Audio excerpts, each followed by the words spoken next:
Like you could support anyone, you could not support. I mean, there are those who are here who are actually like supposed Southerners that they don't like the God of Obi.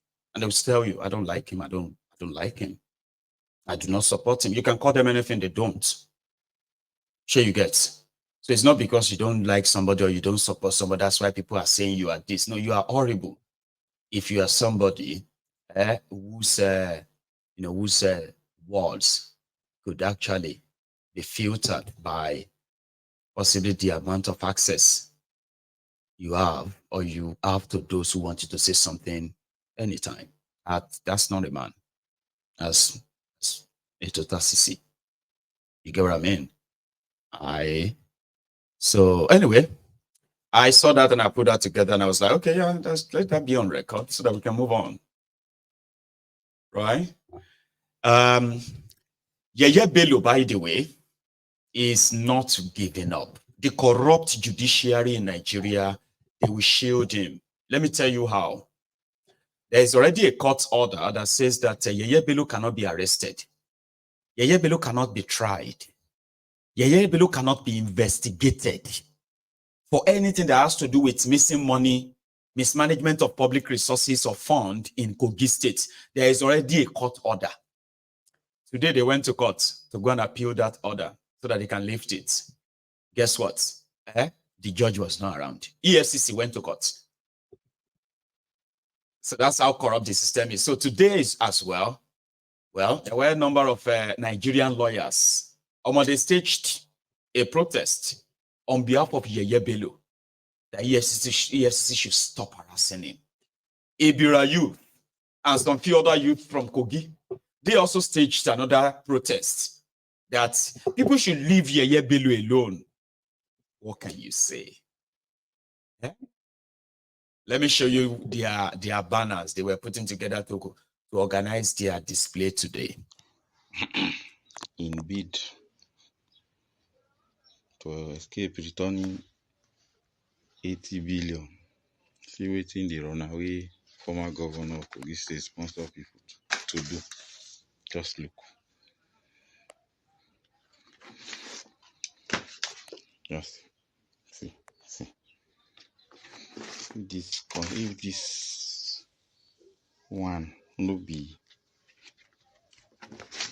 say he's guilty for all the accusation, will you do all this? Just look.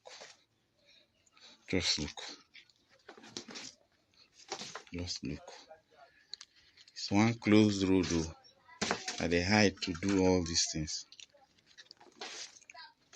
Money afterwards can be their issue. So those recruited people that are not lawyers, see, they can't fight. When they I beg for this thing, they dash me. Just look.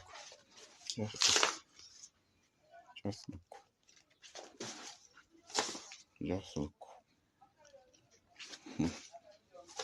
Can imagine. Return, you don't want to return.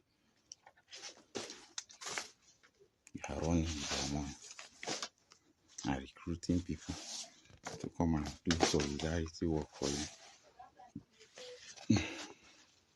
Just see.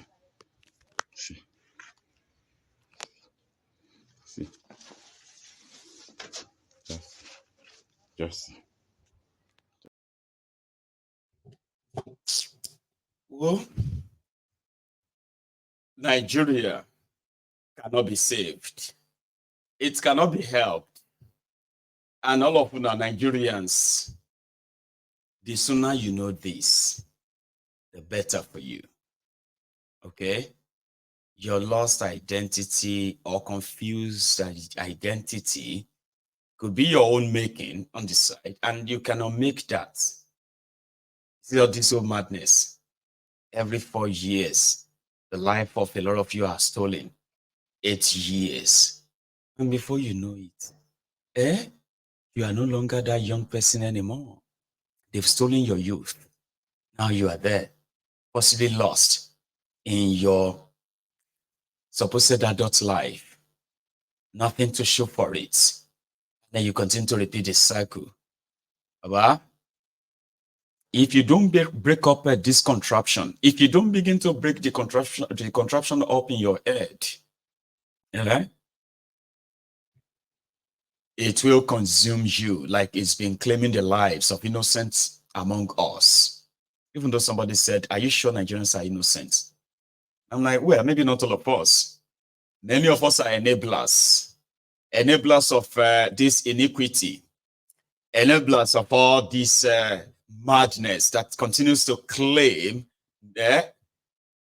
our liberty, our self-esteem, our rights to live, our right to good life.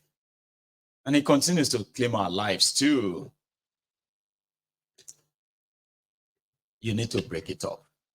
Start from your head. Break it up. Break it up. Break it up to save lives. It is not a war song.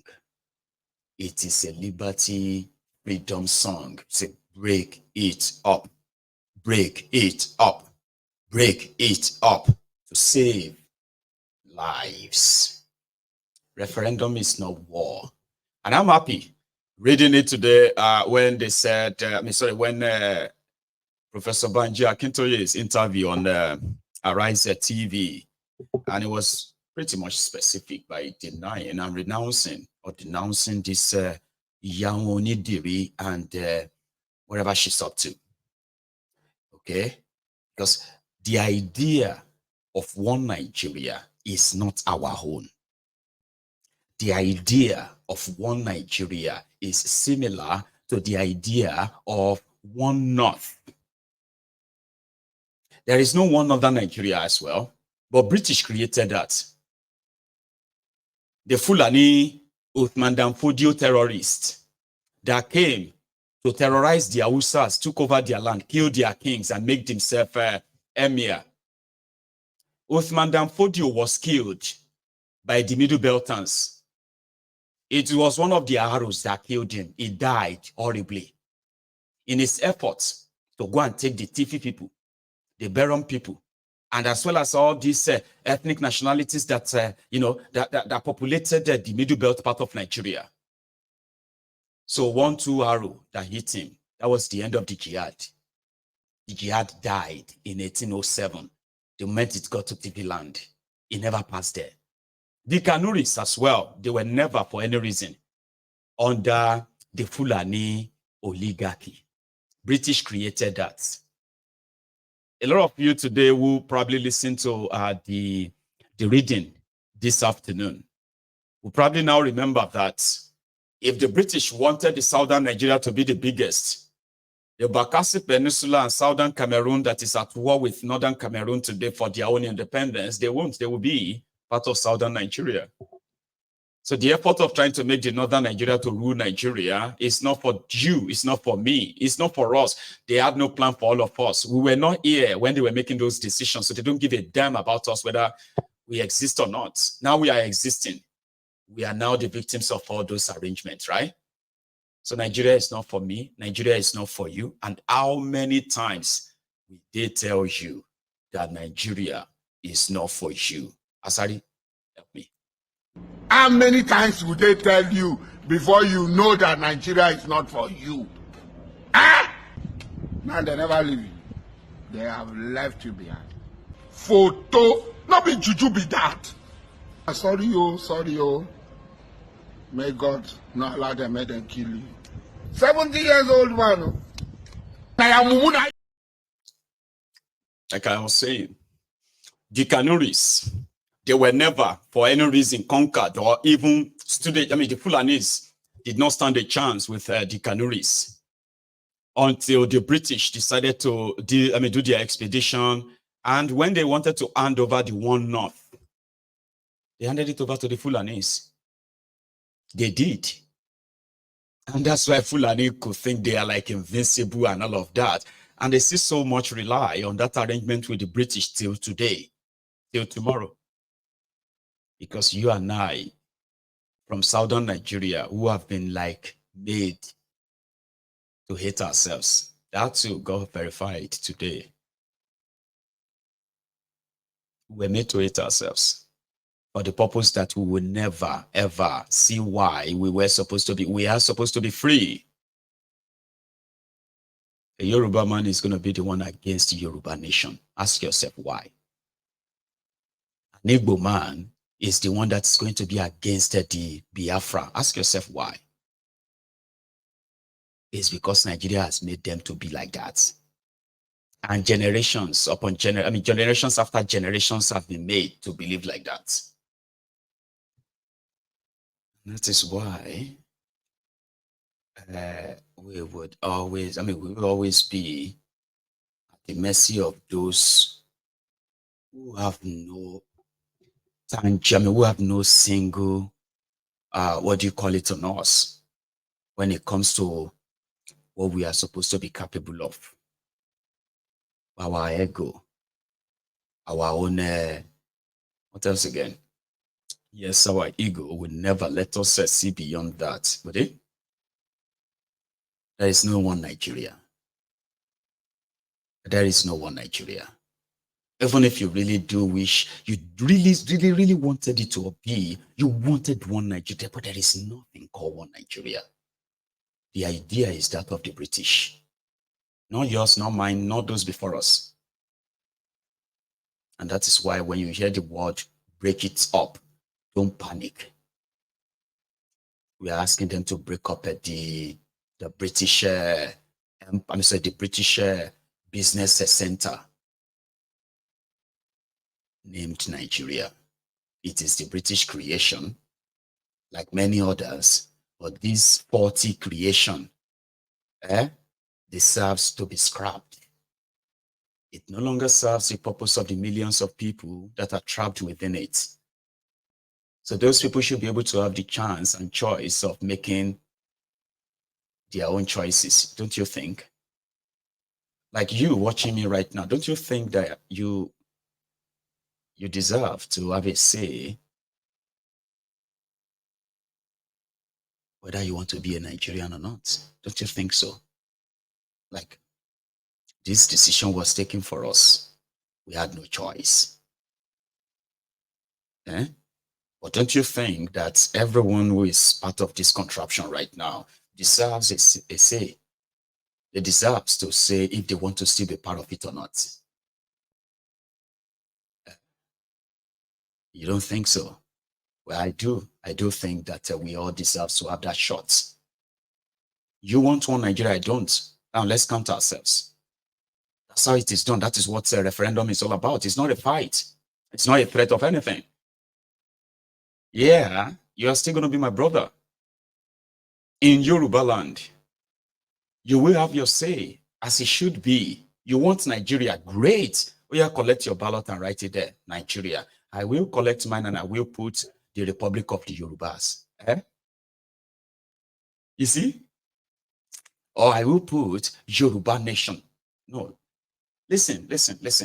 I think it is high time that the intellects among us, or anyone at all that is probably like ministered to begin to give us a clear name that is easily associated, that is sort of, relatable. Omo Yoruba or Yoruba Republic. Yoruba, no Yoruba nation. That's like, say the Yoruba country or Yoruba Republic or Yoruba nation and all that, right? But we want something more like, when you say the Yorubas, the Odudu ones. Oduduwa Republic. No. Yoruba Republic. No. Something like that, Shashe, you get. Because we can all have our choice. Okay? You want it, great. You don't want it, brilliant. Now let's count the number. That is simple. That's why it's called a referendum. You deserve everything, anything, but this contraption called Nigeria. And we are going to get it. Yeah, somebody said, are we going to Mayegun, do you think we're going to witness the emergence of Yoruba nation in our own lifetime? I said, well, there are so many things we are going to win. But winning our own nation is going to be the icing on the cake. But there will be so many things that Nigeria will concede to us soon. Look at me very well. Okay? What is lacking is that a lot of people have no clearer understanding of the process of actually pushing things to make a generational change is possible. The reason why we have not been able to do it in this contraption or in this case is because a lot of people have no idea what they want. No, they don't have an idea. A lot of people just want food. All these extra things about this, so they're just like extra to them. They are like dying to know where their next meal is going to come from. But the moment the much larger population of Yoruba land is more aware why we need to go our separate ways, there will be so many wins. The start of all this win, when it starts, it's going to be the regional autonomy that Yoruba enjoyed until 1966. We'll first get that back. Don't get it twisted. We will get that back. If it is going to be us going back to 1954, 1953 again, we will take our people to 1953, 1954 again. And they will reinstate the autonomy for the Yorubas. They will. But you need to have all these divided people, because within Yoruba land, like Nigeria, that is a creation of hate, creation of division, right? They've ensured that even within Yoruba land, the states within Yoruba land, the former Western region, they ensure that there is no real unity except for this hateful rivalry too. But we will fill that up. We will end that. I want to believe that strongly. We will. Majority of the Yorubas will have a common ground on something. So once they are presented with what to hold on to, we will present them that. And Yorubas, like many others, we will begin like we did in 1953. We will begin the gradual process of the balkanization of Nigeria. It will not be this Nigeria you are seeing anymore. Okay? And it will all come back to that autonomy until the final breakup. So you will have your say. I will have my say. All of us will have our say. Things will get to head very soon. When things get to the head, very soon. You see this conversation around whether we want to still be one Nigeria or not, it will pop up. Around that time, I want to strongly believe we would have had a lot of young and older people who are now more aware and alive. They are aware and they are also alive to their responsibility. Education, enlightenment. We will do that. I strongly believe. So if some of you who are a little bit, unhappy that is this ever going to happen, Mayego? Is Nigeria ever going to break up in our life? It will break up in our lifetime. I pray you live long enough to witness it, my dear. It will. Because the people that will break up Nigeria are those criminals who are trying to hold it together. They can't. No, they can't. But it's not going to be outright breakup of Nigeria. The breakup of Nigeria will start from the first decentralization and the gradual process of cutting out all of these things they forced together since 1966. That will be the beginning. And a lot of you will say, sign, how long this is going to last. Can Nigeria last another 50 years after this or that? You will tell. But when it comes to the breakup of Nigeria, it is going to be a gradual balkanization. Go and write it down. So we will encourage it, we will inspire it, we will sponsor it, because it is good. And in fact, even if we have to play the devil's advocate, and let all of these interested external parties in Nigeria see that they stand a chance of making a better deals that will favor the people of the countries that are emerging from Nigeria, and it will also favor your country too. A real deal that is the people's deal is possible when you have the people's person, that the people's representatives in charge on that negotiation table. We will get there. We will. I strongly believe. And I want you to as well. If you are one of those who just believe that we're going to wake up and they're just going to announce and Nigeria is, no, that's not how it's going to happen. No. Nigeria breakup is going to be gradual. Just like the Nigerian amalgamation was gradual. The breakup is going to be gradual too. First, we'll begin with, may everybody go back to where they come from. Here you get. That is to say, hold your side, I hold my side, and use your autonomy very well.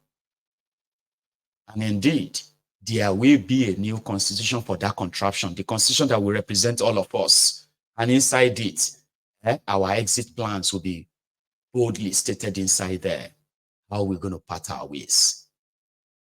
I have seen it. But I'm not going to come here and begin to sound spiritual to you, but I have seen it. It will happen. It will break, but it's going to be gradual. So bury that idea of one Nigeria and all that nonsense in your head. They don't exist. One Nigeria, one North. They are all the creation of the British. None of them is real. And if all of us want to be honest, they've all those creations have now outlived their usefulness and relevance. Nigeria is no longer a country. It is now a killing field. As they are killing people physically, they are also killing people economically, where they don't even have to touch them before they kind of feel it. So that's what Nigeria is right now. If the British has a chance of reviewing, if they have a say, they will go and review the idea of their one Nigeria, one North now. But it's too late. They can't. So they will just rather wait for it to implode. An implosion. That's why a lot of them are waiting for Nigeria to implode. Even though they are praying against it, but somehow they know it's going to happen. It's inevitable. You can't run a country like this. It's just going to be a matter of time. It will implode. And then the remnants of the implosion is going to be for those who survive it. And we're going to have to decide. Or maybe we will decide before the implosion. Time will tell. I'll leave it at that, okay? I was going to just not take calls tonight, but let's take calls. Let's have a chat. If you're watching me and you want to add yours to this set tonight, the line is going to be free in a minute or two, okay? Call it, all right? And I will be the one at the other end. But first, I'm going to go make myself a cup of tea. This is empty. See you soon. Don't go anywhere.